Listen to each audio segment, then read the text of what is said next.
మీ ఊళ్ళో సర్పంచ్ ఎలక్షన్స్ ఉన్నాయా? అయితే ఈ వీడియో పూర్తిగా చూడండి. ఊరిలో సర్పంచ్ అభ్యర్థులు, సర్పంచ్ బరిలో చాలామంది ఉన్నారు. కానీ మనం మాత్రం ఒక్కరికే ఓటేయగలుగుతాం. ఆ ఒక్కరెవరు? ఆ ఒక్కరిని ఎలా ఎన్నుకోవాలి? వాళ్ళకు ఉండాల్సిన క్వాలిఫికేషన్స్ ఏంటి? డబ్బా?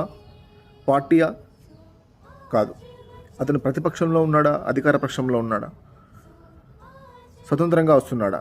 ఇవన్నీ పక్కన పెడితే మనం ఏ వ్యక్తికి ఓటేస్తే ఆ వ్యక్తి 5 సంవత్సరాలు మనకి అవైలబుల్గా ఉంటాడో అతనికి ఓటేయండి.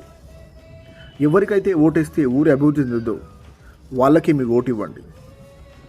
ఎవరైతే రేపటి రోజున నీ ఐడియాస్ తీసుకుంటారో వారికి ఓటేయండి. నీ సమస్యలు వింటారో వాళ్ళకి ఓటేయండి. నీ ఊరు సమస్య, నీ సమస్య వీళ్ళ వల్ల తీరుద్ది అని నమ్మకం ఎవరిపైన ఉంటే వారికి ఓటేసి గెలిపించండి. నీ ఓటుని వృధా చేసుకోకండి. నువ్వు వేసే ఓటు నీ అభివృద్ధికి, గ్రామాభివృద్ధికి తోడ్పడాలి.